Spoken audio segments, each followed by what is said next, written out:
ئێرە شەقامێکی بەغدایە و ئەمەی شوێنەی نەخشێنراوی عەبدوڵڵا سلێمان بەگا ناسراو بە گۆرانی شاعیر. ڕۆژنامەوان و چالاکەوانێکی سیاسی کورد بووە.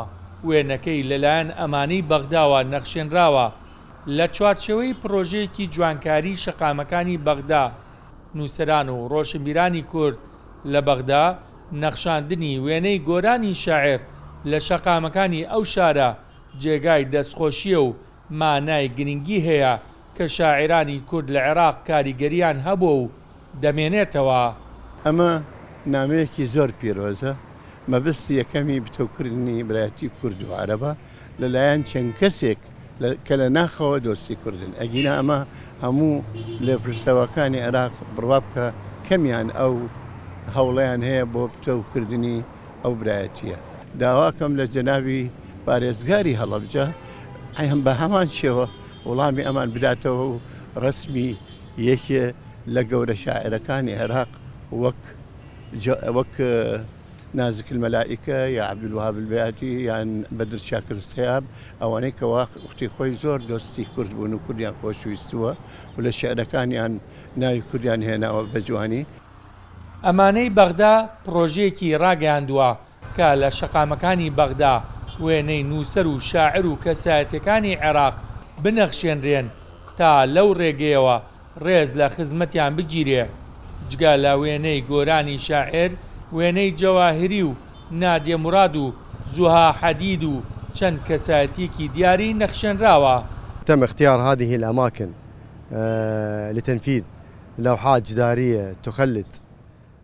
ئەم شوێن و کەسایەتیانە لەلایەن ئەمینی بەغدادەوە دەستنیشان کراون کە کەسایەتی دیاری بوارە جیاجیەکان و ڕۆڵی بەرچاویان هەبووە لە بوارەکانیان و خزمەتکردن. پرۆژەکە بەردەوامە و جگە لاوێنەکان سەوزکردنی شەقامەکانیش دەگرێتەوە. تم التنفيذ من قبلها لهذه اللوحات. الآن في هاي القواعد السلسلة هي استمرت من الجداريات. الآن قمنا بالتنفيذ. زنجيريك پایە و دیوارن کە دەینەخشێنین بە وێنەی کەسایەتیەکان. لە ئێستادا وێنەی هەردوو شاعیر عەبدوڵڵا گۆران و جەواهیری دەنەخشێنین. عەبدوڵڵا گۆران ئەستێرێکی دیاری کوردە کە ڕۆڵی دیاری هەبووە لە کوردستان و عێراق و شعرەکانی لەسەر جوانی سروش بووە. لە نێو کەسایەتەکان عەلیوەردی تێدایە.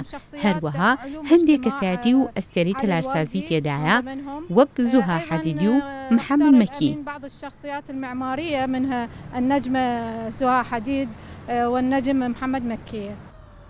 گۆران لە ساڵی 1904 لە هەڵەبجە لەدایک بووە. هەر لە تەمەنی گەنجیەوە چالاکی سیاسی و ڕۆژنامەوانی دەست پێ کردووە. چەند جارێکیش زیندانی کراوە. لە زۆرێک لە ڕۆژنامە و گۆڤارە کوردەکاندا وتار و بابەتی نووسیوە. چەند دیوانێکی شیعری و هۆنراوەشی نووسیوە.